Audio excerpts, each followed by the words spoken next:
Well, good evening, everyone. Blimey. Is this too loud? It's enormous echo. Can you hear me? No, stage whispers aren't going to be possible then here. Thank you all for coming and filling this cavernous auditorium. It's a very great relief to see everybody here. There is I don't know whether you heard this story, the famous story of the great acting knights of the stage, Olivier, Gielgud, Richardson, that lot, who were doing a Shakespeare play. There was matinee, and there was one boy in the audience. One boy, and Olivier comes back and says, "There's one boy in the audience. We're going to give that boy the experience of his life. Stand by, chaps, we're going to throw everything at him." They all went out there in the first act and absolutely threw everything at it. Monumental performances. Went back behind the curtains, the interlude went out, the boy had left. But you're all here, so thank you very much indeed. Now, in my first 4 lectures, we've been looking at ways of interpreting the kings at quite a high level: archaeological, anthropological, mythological, historiographic.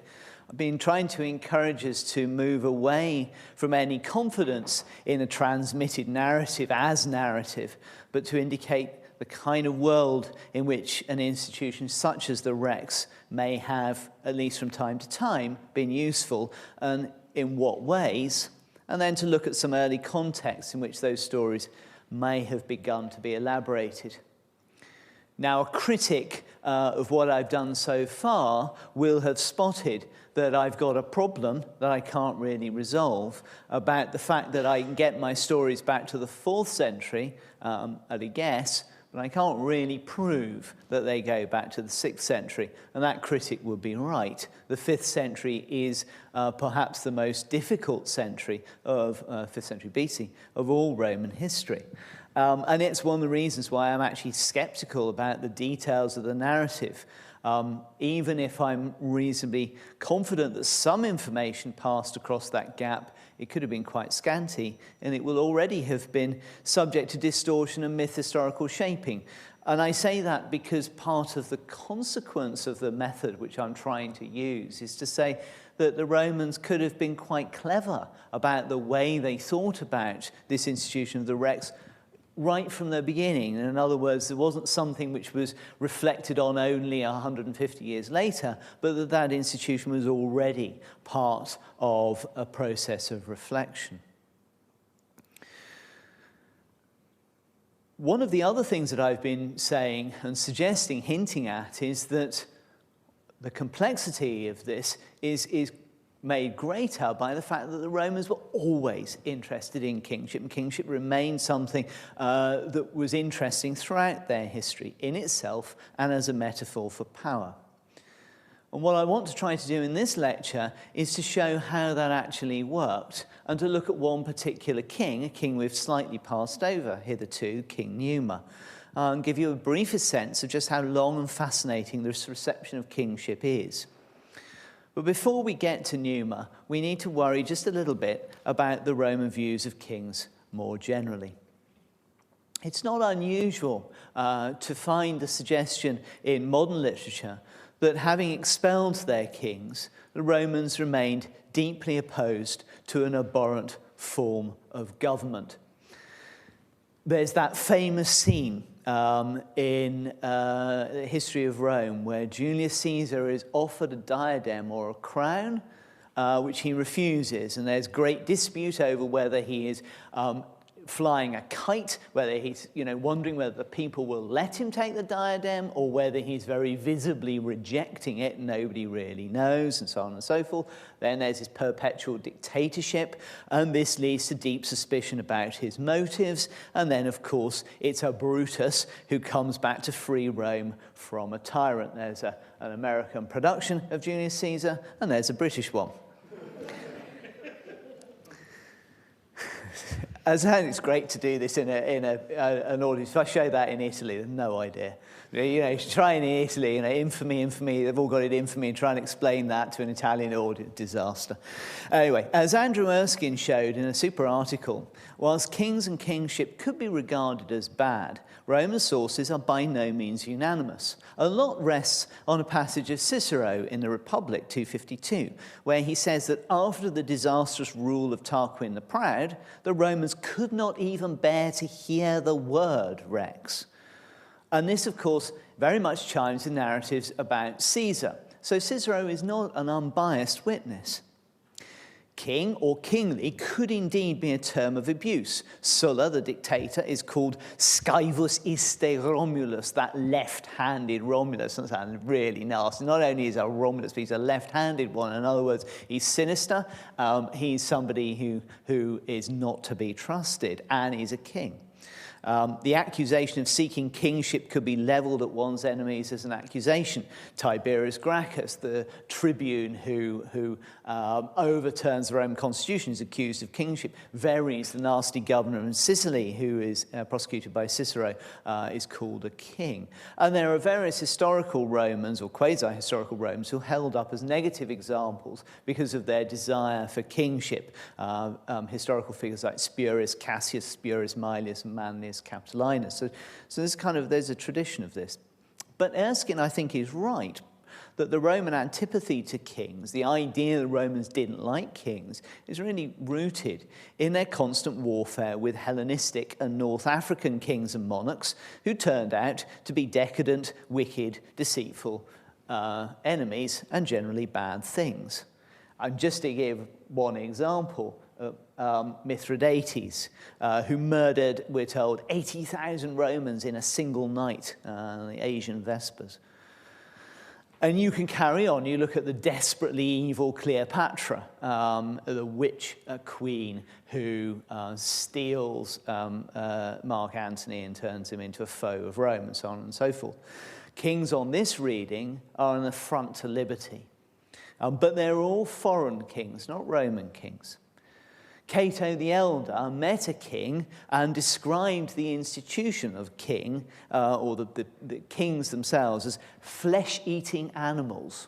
Flesh-eating animal, that's pretty tough. But of course the king he's looking at is an Eastern dynast. So it's coming from that kind of tradition. The archaic kings, the Roman kings, on the other hand, offered models and ways of thinking about power of long duration and value, and they survived this period of hostility. And of course, there's a transformation when you end up with emperors, because you can't be too nasty about kings if you're an emperor. Indeed, even Cicero, who is cited for, who I've cited for this antipathy, Romans couldn't bear to hear the word king, reveals a more positive attitude in other parts of the Republic as it progresses. So let's have a look at Numa. Let's have a look at how Numa illustrates the theme of the utility of kings and their potential dangers. And we're going to go backwards, because I quite like doing that. I'm going to start with Julian the Apostate in the 4th century AD. Let's just one or two things about Numa. We've mentioned him. He's the second king of Rome. He's the reluctant king. He has to be brought from his farm in the Sabine, outside of Rome, persuaded to become king after Romulus's death. He does it on the understanding that he will introduce religion to Rome, and he does indeed present a whole range of religious reforms and developments in the city. So he basically founds their civic religion. And we'll come in a moment see how he does that. That is what he's known for. He's a peaceful king. He creates the principle of closing the doors of Janus when there's a period of peace. He's not at all warlike.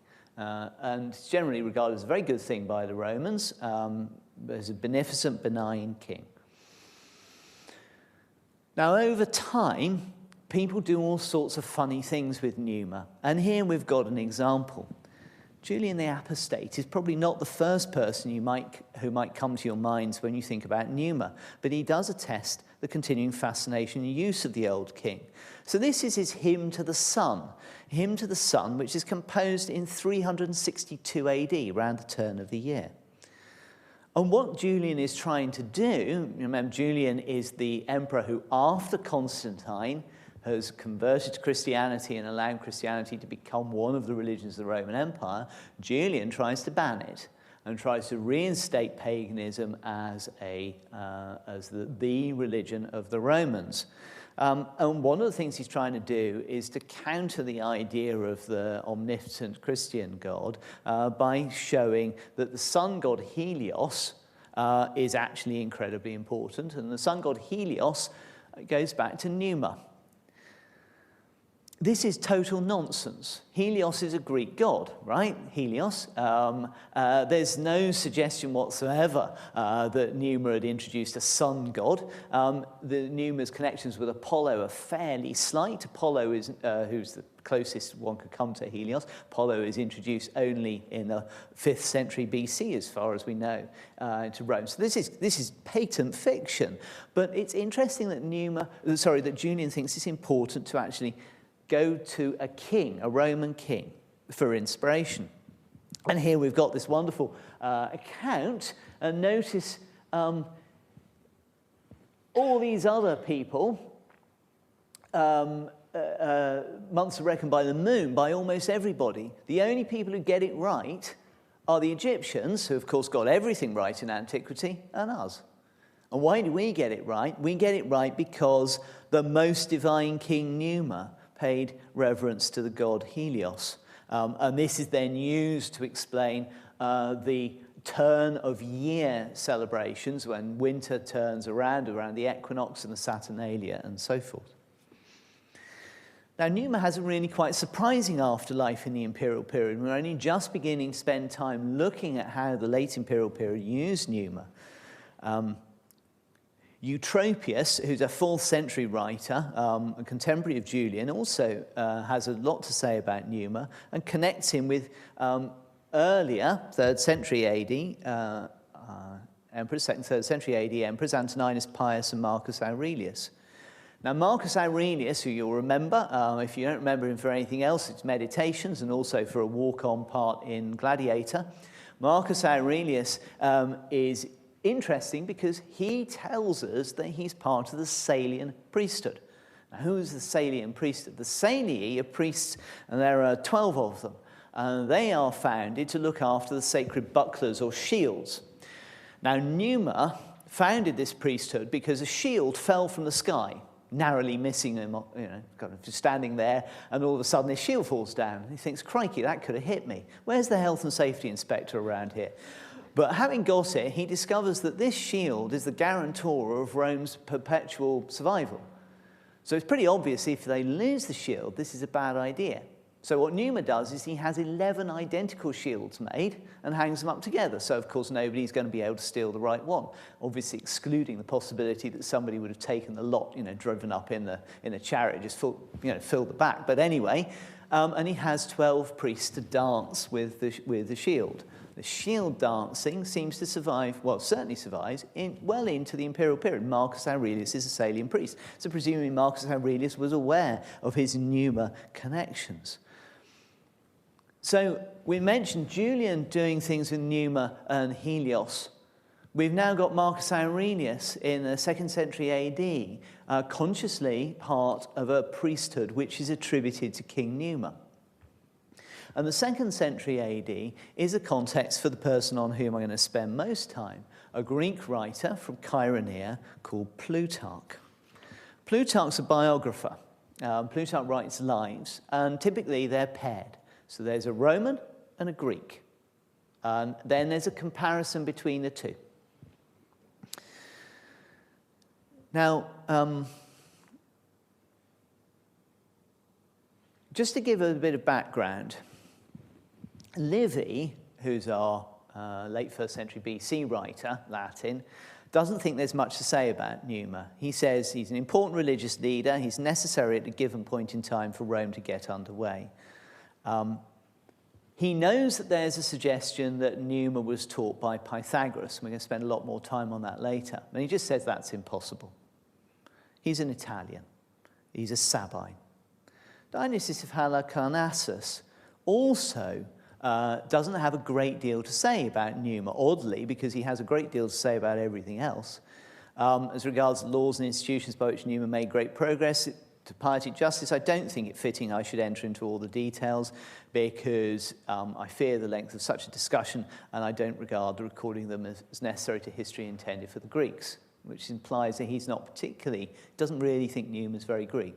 And this is interesting. The two late 1st century BC writers say, Numa, kind of interesting, does religious things, but Romulus is more interesting, or Tarquins are more interesting. But Plutarch disagrees. Plutarch tells us that he actually writes the pair of Numa and Lycurgus, the great Spartan lawmaker, before he writes the pair of Theseus, the great Athenian legislator, and Romulus.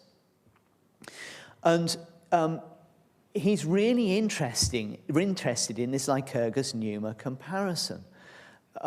He's got a problem because we know nothing about Lycurgus and practically nothing about Numa. So it's amazing that he actually manages to derive two full accounts from both of them. But what he does with Lycurgus and Numa is illustrative of my general point, because he used both of them to illustrate the nature of the society of Sparta in the case of Lycurgus and Rome in the case of Numa. He draws very explicit attention to two city-states which have unusual and complex constitutions. The interesting thing, by the way, this lecture is going to be a bit of reading. Sorry about that, and there will be a test afterwards because I don't think the students have got enough to do. It's interesting he talks a lot about time. Now, and this is interesting because Numa's also associated with founding parts of the calendar. You see that coming in the Helios element for Julian. But time in Numa is a big problem. The very beginning of the life, Plutarch starts off by saying there's a vigorous dispute about the time at which King Numa lived. Doesn't actually know quite when he belongs.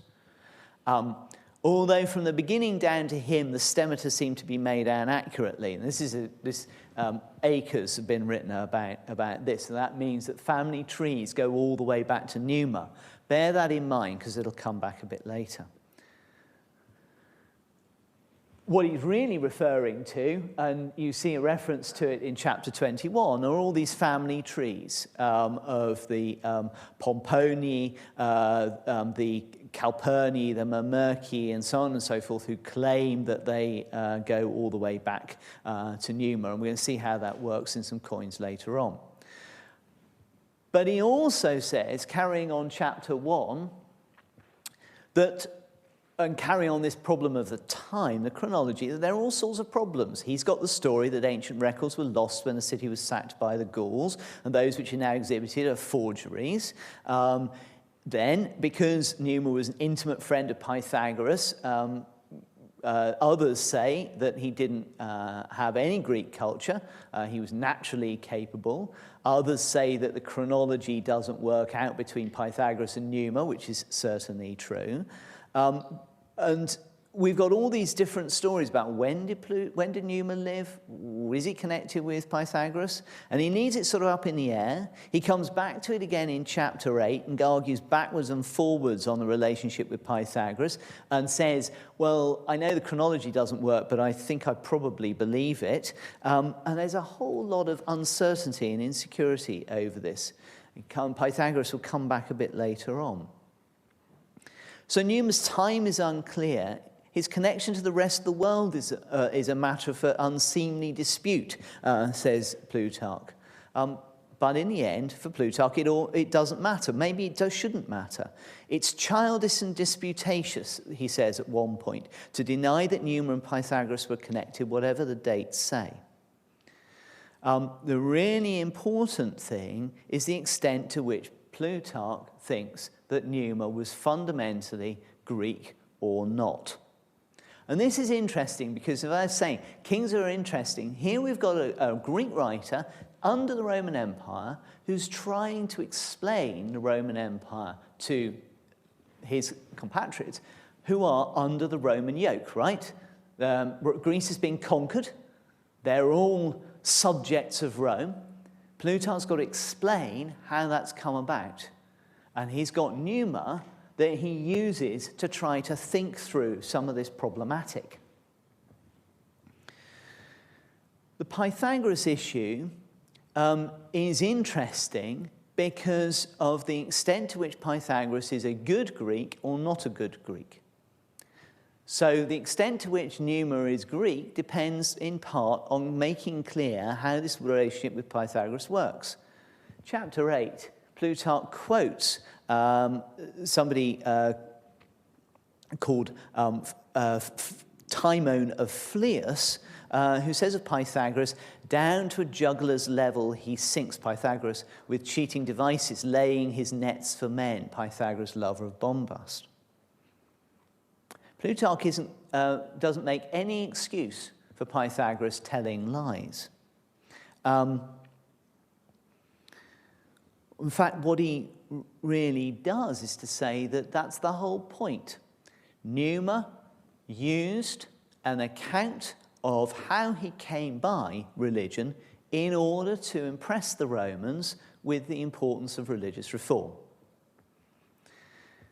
Indeed, says Plutarch, there's no absurdity in the account which is given of Lycurgus and Numa their like, namely that since they were managing headstrong and captious multitudes and introducing great innovations in modes of government, they pretended to get a sanction from the god, which sanction was the salvation of the very ones against whom it was contrived. In other words, the critical thing that Numa does and others like him is to fool the people by pretending to have knowledge of religion and then imposing that knowledge on the people for their own salvation. How exactly does Numa do this? He tells the people that he has nightly meetings with a nymph in a grove. She's called Egeria. Nothing unseemly, of course, happens in these nightly meetings with Egeria, who reveals Roman religion and the laws to Numa, who then passes them on to the Romans. It's an interesting story. There's no doubt in Plutarch's mind that, like Pythagoras, Numa was a trickster who fooled the Romans, but for their own salvation. Now, I think this is really interesting because what it's really doing is setting up the nature of Numa as nearly a very clever Greek in the style of Pythagoras. And that becomes very important when you get to the comparison. In the comparison, Plutarch actually ends every pair of lives by saying, so-and-so was like this and so-and-so was like that. And somehow or another, one was good in some ways and one was good in other ways. So Alexander and Caesar. Alexander dies a bit younger, doesn't get killed. Caesar lives longer, achieves almost as much, but politically is more inept, that sort of stuff. This is what he says, Plutarch, about Numa. That which was the end and aim of Numa's government, namely the continuance of peace and friendship between Rome and other nations, straightway vanished from the earth with him. After his death, the double doors of the temple, Janus, which he had kept continuously closed, as if he really had war caged and confined there, were thrown wide open. And Italy was filled with the blood of the slain. Thus, not even for a little time did the beautiful edifice of justice, which he had reared, remain standing, because it lacked the cement of education. Lacked the cement of education. This is what Numa gets wrong. He's clever, he fools the Romans, but he doesn't institute an educational system which survives. Instead, Lycurgus, who's a rather tougher individual in Sparta, institutes something called the agoge, or the educational system, which teaches the Spartans how to stay Spartan, how to stay Lycurgan throughout their history. So the Spartans are educated. The Romans almost get it, but because Numa doesn't introduce education, it goes away. And the results are horrible. Italy is filled with the blood of the slain. That's a very strong statement to make. And he goes on, it is a question needing a long answer to satisfy those who think that being better lies in wealth luxury, and domination, rather than safety, gentleness, and independence with righteousness? It's a question needing a long answer. Now, if you are a Greek in the 2nd century AD under the yoke of Roman Empire, Rome is wealthy, luxurious, and dominant. And the reason Rome is wealthy, luxurious, and dominant is because Numa failed. He failed to inculcate in Romans the principles of safety, gentleness, and independence with righteousness. This is about as tough as anybody could ever get on the Roman Empire. I told you that I'd show you one of the most damning indictments of Roman imperialism. It's not easy to say, those Romans are complete bastards. It's actually really hard to say that if you're a Greek or anybody else, because you've got Roman patrons, you've got Roman supporters, the Romans are in charge. It's really difficult. This is as close as it gets. It's going to take me a long time to do it, i.e. read my life, but Numa failed, and then that's why the Romans are as they are. So what I see when I read the Numa is a statement almost about an alternative reality, a parallel universe which existed for a while and then disappeared, written by a Greek under Roman Empire. Numa is not just a Sabine king at Rome, he's implicated in traditions about the Greekness of the Sabines, because the Sabines were said by some to have come from Sparta, and his Pythagoreanism is part of this. At some level, Plutarch needs Numa to be Pythagorean, even if he can't make the chronology work. He effects a miracle, does Numa, a miracle owing all to trickery and deceit, but it's in a good cause. He takes Rome from savagery to bestiality. To what?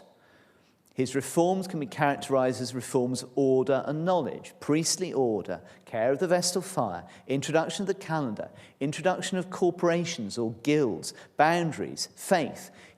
And the one principle he introduces the law of the fetules, how to wage war and how to make peace, how to keep secret what should not be known. He tells the Romans, I'll tell you some things, but some things I won't.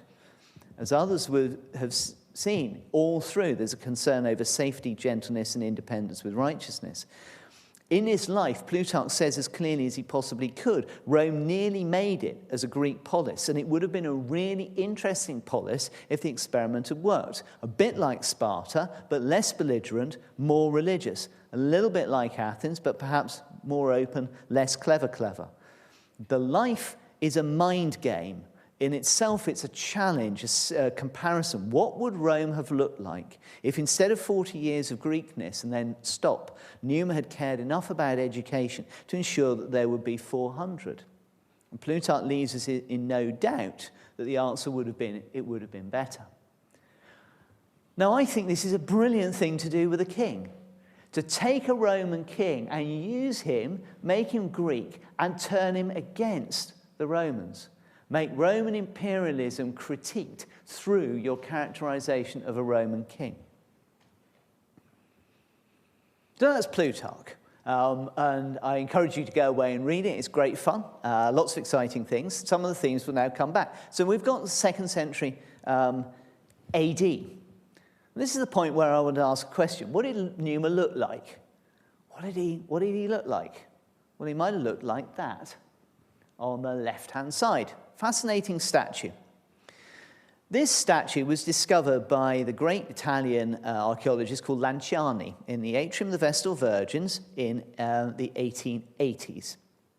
And he identified the person who's there as Vettius Agorius Praetextatus. Now, what is difficult to see, this statue is never displayed. You can't get to see it. It's disappeared somewhere in the bowels, which is really annoying. But you might just be able to see there's a sort of line underneath his chin, like a double chin. Do you see? I don't know how clear it is, but that's just a little bit darker there. What's happened is that there was a fuller beard. This statue had a fuller beard, and the fuller beard has been taken off. So his beard was down to here, and it's been cut off. Why? Because this is a 2nd century AD statue that has been redone as a 4th century AD statue when men wore their beards shorter. So we've got a 2nd century AD statue with a full beard, and then the beard's taken off. Once you start there and look at this funny headscarf that he's got, which doesn't look like anything anybody else had in the 4th century, but it does look a bit like this. Now, with a full beard and that, you've got a Numa, possibly. And this is quite interesting. This statue has been the subject of huge debate, and it's been suggested that actually what we have is a statue of a king that was sitting somewhere in the area of the Vestals or the surrounding buildings. What are the surrounding buildings? Well, one of them is the Basilica Aemilia. Basilica Aemilia is begun in the middle of the 1st century BC by Lucius Aemilius Lepidus Paulus. It's inaugurated by his son in 34 BC, heavily restored by Augustus in 14 BC. Aemilia, because they're Aemilii. If you remember that passage of Plutarch on all the families connected to Numa, one of the families are the Aemilii. One of the families of the Aemilii. The Aemilii could claim to be descended from King Numa. Did the Aemilii on this building show the faintest interest in the 1st century BC in early Rome? And the answer is yes, they did. The frieze of the Basilica Aemilia, which magically survives, contains several scenes relating to at least the life of Romulus. Here we've got the building of the wall, Romulus building the wall. Here it's been suggested we have a marriage scene, and the idea is that the marriage is the marriage of the Sabine women to the Romans after the rape of the Sabine women. And here we have the story of Tarpeia. You remember poor Tarpeia, she falls in love with one of the Sabines. Right, so the Sabines. You turn up to Rome, you get an invitation to a party. You turn up to the party with your sisters and girlfriends and so on and so forth, and everything's going fine. And at a signal, Romulus says, well, hey, the lads, and steals all the women and throws the Sabines out. And you go home, the Sabines are really upset. They're not very, very happy. So they try to get their women back.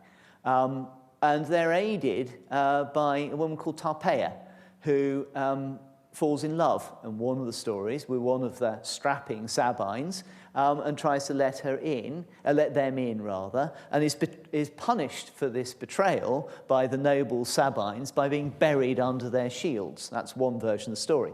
Doesn't actually put the Sabines in a great light, to be perfectly honest. You know, they get this woman, she's seduced, bewitched, whatever, and then helps them out, and then they kill her.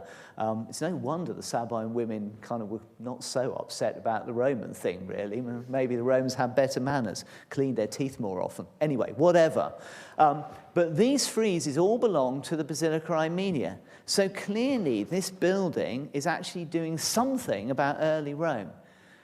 I'm going to fly a little bit of a kite here, which I've tried on a few occasions and nobody shot me yet. Almost every single one of the identifiable scenes can be related to a Roman festival. Now, Numa introduces a calendar. Calendar of festivals. I wonder whether the Basilica Aemilia is something of a time machine, actually referring in this rather subtle way to Aemilius's ancestor, Numa. It may even be that around the same time, Numa is found on another great monument of the Augustan period. Sorry, I should have said the Basilica Aemilia is there. Here's the Regia, King's Palace, all these buildings that we've been talking about, and the Aemili shove their building right in the centre. It's the place where kings are received in Rome. When a foreign king turns up, they're taken to the Basilica Aemilia initially until the form of Augustus comes in. So there's lots of kingly stuff going on. The other possible Augustan Numa is this one. On the Altar of Peace, that wonderful building in Rome, which celebrates Augustus's closing of the gates of Janus and ending of war across the Roman Empire, Augustus builds a building called the Altar of Peace, and there's one figure on it who traditionally is identified as Aeneas. And here he is. The problem is that Aeneas, in every other representation anywhere, does not have a beard. He's always clean-shaven. But this chap is resolutely hirsute. Now, assuming that this isn't a Richard Nixon 5 o'clock shadow, and it looks a little bit too solid for that, remember our other statue, fully bearded originally and then kind of shaved. Here we've got a fully bearded figure. Which person is better to have on the altar of peace than the king who invented the temple of Janus, whose doors Augustus has just closed? Numa. Now, it's a speculative argument, but it would be very interesting if Augustus had actually put Numa on the Ara Pacis, particularly because there's Numa, head covered, and there's Augustus, head covered, on the processional frieze of the Ara Pacis. It's interesting. We can discuss later whether you'll buy it or not. The argument's made by a man called Paul Rayhack, and it's not persuaded everybody, but I think it's quite intriguing. So we've got possibly Numa in the Augustan period, so the late 1st century BC, early 1st century AD. Can we find Numa in the late Republic? Before? Yes, we can. And we get some really rather fun stories about Numa coming up. Remember, Augustan writer Livy says Numa, pretty straightforward. He's an Italian. He's kind of okay. He does religion. Move on. Dionysius of Halicarnassus, I don't think there's much point spending a lot of time on this guy. Move on. Varro, the great antiquarian scholar, the greatest scholar of Rome, middle of the 1st century BC, says something totally different. How do we hear about it? Do you remember I told you that I was going to show you how to annoy a saint with a Roman king? Saint Augustine. Saint Augustine, the great 5th century AD saint. Why is he annoyed? He's annoyed because Varro is very clever. He's annoyed because Numa founds religion. Numa founds Roman religion, and the Roman religious system is Augustine's great enemy, right? Christianity or paganism? Which are you going to choose? Which way do you want to go? In the early 5th century, Rome's been sacked 410 by the Gauls. Paganism is lingering. There are all sorts of problems, and Augustine's got to persuade everybody that his version of religion is the right one. How does he do this? He picks on Numa through the eyes of Varro. He picks on Numa through the eyes of Varro because Varro is almost as clever as Augustine. He's the only person that Augustine thinks is as clever as he is. That's basically it. Augustine is a man not known for humility. So Augustine chooses Varro, and he chooses Numa because it's Numa's system and Christianity that need to be compared. What does he find in Varro that persuades him and allows him to try to persuade everybody else in the world that really Roman religion was not very clever? Numa himself, to whom no prophet of God and no holy angel was sent, Egeria. Some floozy in the wood, right? Obviously, nymph. Was compelled to practice hydromancy and saw in the water the images of gods, or rather the mocking images of demons from whom he heard what rites he should establish and observe. Divination of this kind, says Varro, was introduced from the Persians, and he recalls its use by Numa himself, and later by the philosopher Pythagoras.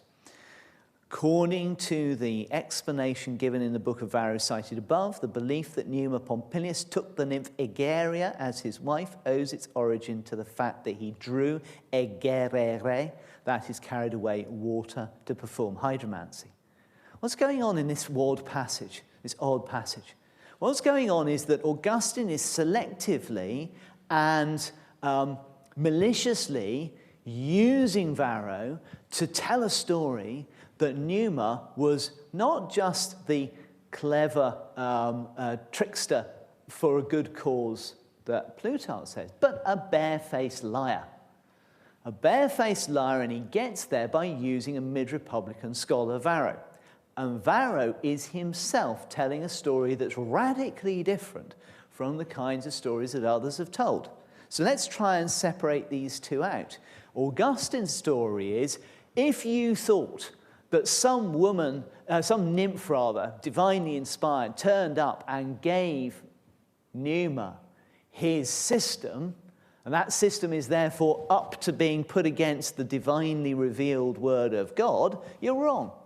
There was nobody. He just looked in water. Varro almost certainly didn't say he saw the mocking images of demons. That's Augustine. But what Varro did say, rather interestingly, is that Egeria, the story of the nymph Egeria, is too improbable. The Varro, who's a very clever man, is doing the sort of thing that we saw with Romulus and the wolf, right? The Romans could work out that wolves suckling babies wasn't very likely, so you have to find another alternative. Here we've got Varro saying, I don't think it's highly probable that King Numa shot off into the woods to have a chat with a nymph on a nightly basis. I think, therefore, there must be another explanation. What could it be? She's called Egeria. Egeria sounds a bit like egerere, and therefore we can actually get this idea of drawing water, which gets you to hydromancy, which is a way of divination. So Varro's got a totally different rationalizing story that tells us two things. One is something about Varro and the way he does his work, and the other is that the story of Egeria is already present in the tradition before the middle of the 1st century BC. Good. We can go back a little bit further, though, with another source. And here we have Valerius Antias. Valerius Antias is earlier in the 1st century BC, and he's writing history that only survives in fragments. And this is what Valerius Antias does. So he's before Varro, so we're going backwards all the time. This is what it comes out in Valerius Antias. King Numa didn't have the knowledge of how to avert the ill omen of the thunderbolt. Now, I don't know whether I lost track of when I said this or where I said this, but the Etruscans could tell you exactly what would happen on any day when there was a thunderstorm. They have a brontoscopic calendar, it's called the brontoscopic calendar, and it literally is a calendar. So if on the 4th of November it thunders, it means that your crops will be destroyed. On the 6th of June, if it thunders, it means there'll be war. On the 7th of August, if it thunders, it means women will take over the world. Right. Etruscans probably didn't think that, but hooray. So look out for the 7th of August. Go girls. Now, so there's the brontoscopic calendar every single day. So thing is that if a thunderbolt comes down on the wrong day and says you're going to all die, you want to know what to do about it. So Numa here is interested in Etruscan science. On the advice of Egeria, he hid 12 chaste youths at the waterside with chains. 12 again, by the way, but anyway. So that when Faunus and Picus Martis came there to drink, they should attack, restrain, and bind them. Faunus and Picus Martis. So this is back to those very, very early, allegedly, animistic deities. Picus is a woodpecker. Faunus is a savage man in the woods. You remember I showed you a Carandini ink-link picture with them kind of flying around. So this is very early stuff. So these savage Italic deities are going to come down and have a drink, and they're going to be captured by these 12 youths. To manage the matter the more expeditiously, says Valerius Antias, the king filled numerous cups with wine and mead, and round the approach to the spring placed a deceitful trap for those who were to come. So he's going to get them drunk. The gods, drawn by thirst in their usual way, came to their familiar haunts. When they encountered the cups fragrant with aromatic liquor, they preferred this novelty to what they were used to, fell upon it greedily, and carried away by the sweetness of the beverage, drank to excess. Tut, tut. Overwhelmed by the effects, they fell asleep. The 12 then fell upon them in their slumber and cast the chains on the drunkards. So they've captured the two gods. They've got the two gods. As soon as they had woken, they instructed the king in the methods and sacrifices by which Jupiter could be conjured to earth. Jupiter in this is a thunderbolt king. That's quite interesting because it's not always the way that Jupiter comes. But in this, Jupiter is the thunderbolt king. Dies Pater, the thunderer.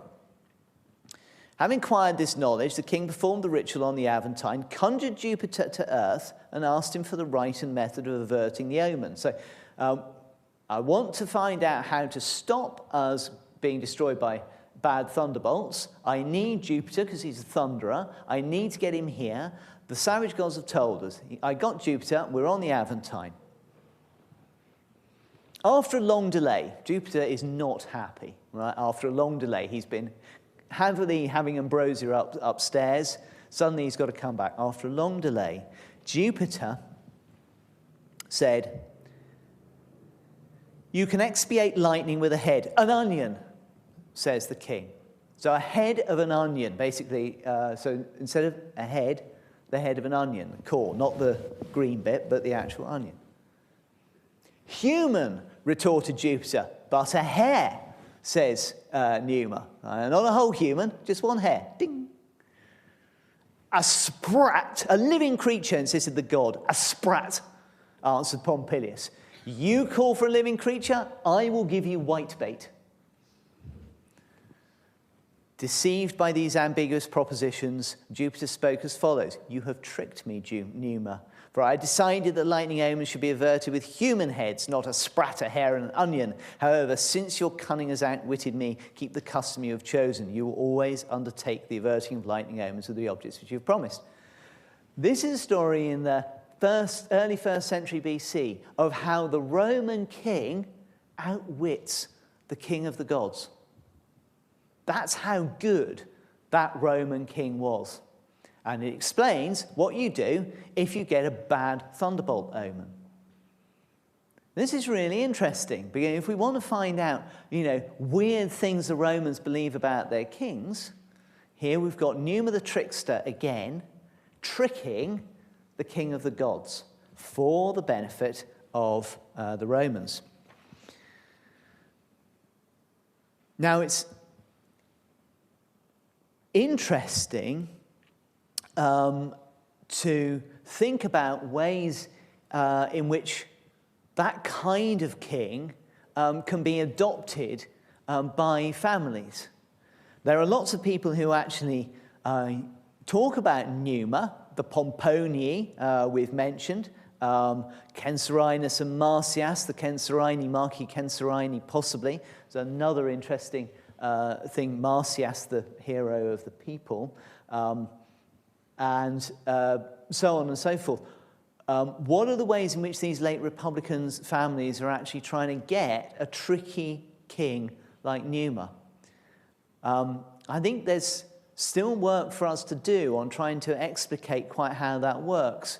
And I think that trying to say that they're just adopting the king all over and saying, this is kind of a wonderful antecedent from ours, doesn't necessarily work in the context of these subtle elements of pro and con. I think that there's something more about talking about kingliness and power rather than just family connection. And I'd like to suggest this works also with one of the most famous middle Republican stories about Numa, which is the discovery of his books. In 181 BC, so we're going backwards, all right? So Valerius Antias, about 100. We're back in 181 BC. We're tracing Numa back through time. In 181 BC, 1 or 2 coffins are found in a forum with a number of books inside them. They're attributed to Numa, they're reported to the authorities, and they're destroyed. These are said to be the books of Numa. Why are they destroyed? Here's the critical passage from Pliny the Elder. A scribe digging over his land on the Janiculum excavated a chest in which Numa was buried. In the same chest his books were found. These books were made of papyrus, it being an even greater miracle that they had survived underground. So here I'm going to quote Cassius Hemina, says Pliny. The scribe explained it this way. There had been a square stone in the middle of the chest, bound on every side with wax cords. The books had been placed on top of that stone, which is why they hadn't rotted. And the books had been dipped in citrus wood oil. He believed that was the reason why moths hadn't touched them. And in these books were writings of Pythagorean philosophy. And they were burnt by the praetor Quintus Petilius because they were philosophical writings. This is extraordinary. Here we have, in the early 2nd century BC, the discovery of books of Numa, full of philosophy, and they're burnt because they're dangerous. This isn't the tricky king, this is the terrifyingly dangerous king who hid things from the Romans for their own benefit, and when these become known, are potentially very bad. What's inside? Pythagorean philosophy, Greek philosophy. For this particular generation of Romans, Numa can be figured out as too close to the Greeks. Plutarch's fussing 400 years later about how he can make Numa as Greek as possible, that he nearly becomes the savior of the Romans. He nearly persuades the Romans by virtue of his kindness and gentleness and righteousness to be decent people, and he fails because he's not quite Greek enough.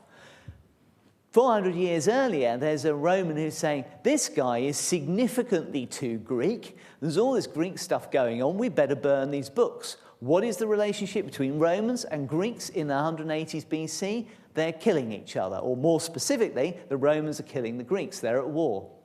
The Greeks are the enemy. Something's going on here about Numa being used as dangerous, as a king whose power needs to be guarded and carefully fenced around. Now, it's got to be said that trying to work out exactly what's happened with the books of Numa is impossible. There are so many mysteries about this, but I think the one thing is clear, that Numa is, in the 2nd century BC, without doubt, assumed to be a Pythagorean philosopher who had wisdom which was dangerous for the Romans. That doesn't mean to say that he was necessarily a bad king, but what it does mean to say was that he was dangerous and he needed to be carefully kept within bounds. What did I say about the Roman views of kings? On the whole, the Romans are pretty okay about kings, but at the point in time where they're right up against Hellenistic despots, suddenly kings become potentially tricky. What is Rome doing in 188 BC? It's fighting Hellenistic despots. That, I think, is why, at this point, in the early 2nd century BC, Numa has to be guarded quite substantially.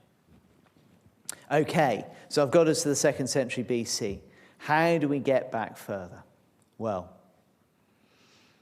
as you can imagine, I'm not going to get us back beyond the 4th century, but there is one very, very precious piece of evidence that we have in the sources, which tells us that during the Samnite Wars in the 4th century, when Romans are fighting against the Samnites, 2 statues are put in the Comitium, in the Forum in Rome, as a result of an injunction by the Oracle of Apollo at Delphi. So they've gone to Delphi and they've said, what do we do to win this terrible war we're fighting?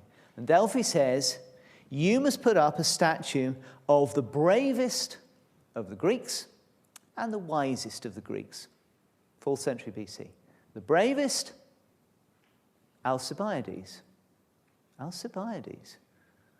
Interesting. Why Alcibiades? Alcibiades, you might remember, is the dashing, sexually adventurous, utterly untrustworthy, beautiful lover of Socrates. He's that kind of, I mean, he's the Rupert Everett of his time, or any other kind of appropriate analogy that you want to come up with.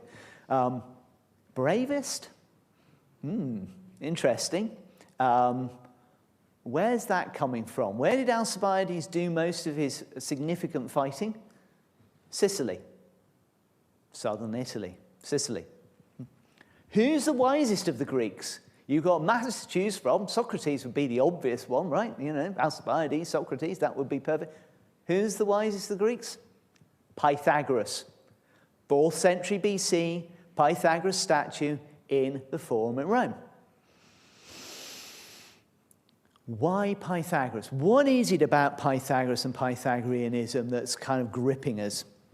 It's a little understood philosophical school, to be honest, but it's completely fascinating, and it was of tremendous importance in the 5th century BC in Magna Graecia, southern Italy and Sicily. And its views, the views of Pythagoreanism, were carried forward in a systematic way by a man called Archytas of Tarentum.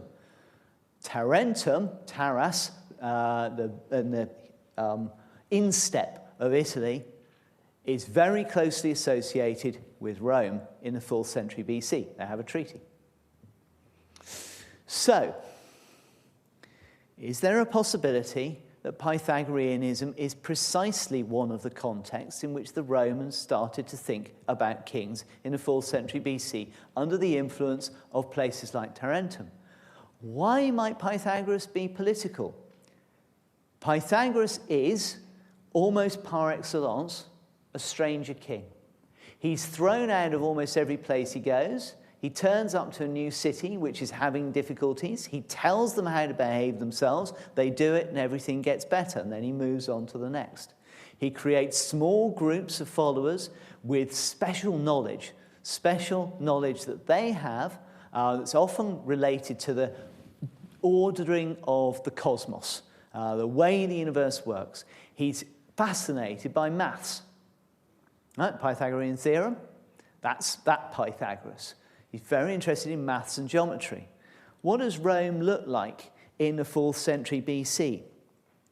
It's a city-state with an essentially aristocratic culture, small elite groups, just like Pythagoras has set up elsewhere. The constitution of 4th century BC Rome is, by any calculation, ferociously mathematically complex. 35 tribes, hundreds of centuries, which relate to each other in complicated ways, massively complex voting systems, 3 assemblies, all doing slightly different things. It's like the Antikythera shipwreck mechanism. It's ferociously complicated. You need a lot of maths to understand Roman politics. Geared towards the delivery of stability, and the one thing Pythagoras is really keen on, the avoidance of tyranny. Alongside the great Republican heroes, Brutus, Camillus, and so forth, Romulus the founder, Numa the priest-magician, Bonus Ancus, and Servius the reformer, in my account, are all culture heroes in the 4th century, possessions of the people, not of individual families, being commemorated in the forum and intrinsically bound to the development of Roman institutions. The question then is not when Numa became Pythagorean, but what is the cultural context which allowed this to happen, and what are the consequences which emerge? The kind of magic which comes in stories like Valerius Antias' story of the tricking of Jupiter emerges from this idea, I think, of a Pythagorean king with special wisdom, special knowledge designed to manage politics. The political and inspired lawgiver that we see in other accounts suggests a real passion, a real conviction in the necessity to explain how Rome could sustain itself at a period of intense internal conflict. And I think that and that's where I've stopped. I can't get back any further. But what you've seen is from the 4th century AD, with Julian the Apostate, and even from the 5th century AD with Augustine, back through Plutarch in the 2nd century AD, through the Augustan period and hints about how Numa may have worked there, back into the hydromancy stories and magic stories in the late Republicans, into Numa's books, and a problem of power being too great, needing to be contained, we get back to this kind of origin, which is the Pythagorean Numa of the 4th century, a king who can be both a lawgiver but also a dangerously clever figure who maintains certain secrets from the Romans. And both of those things are happening at the same time, in the same context. And everything then sort of develops. You can then start, as it were, running the film forwards from my 4th century moment and see whether you think it makes more sense.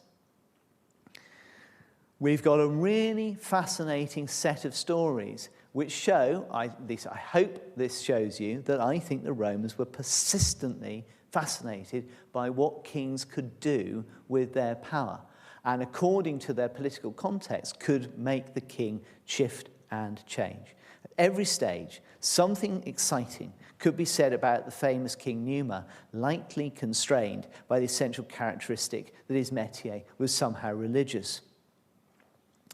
Ultimately, all these accounts show that kingship was persistently fascinating, and that fascination is in what kings actually stood for.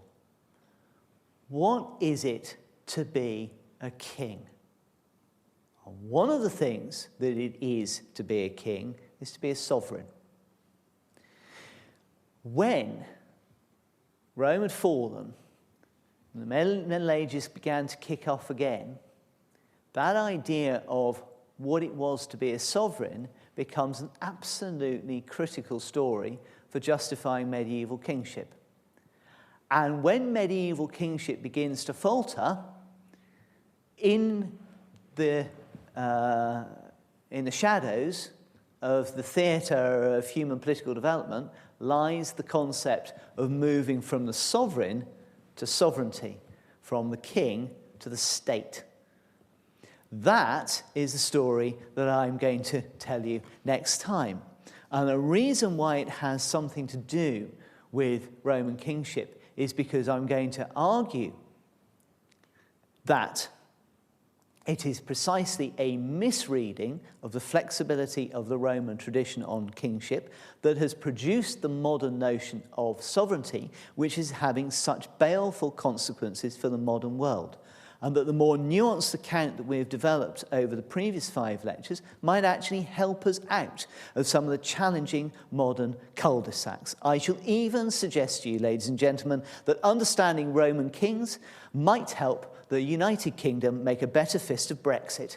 So, for ways in which ancient history can save the world, please come back next week. Thank you very much indeed.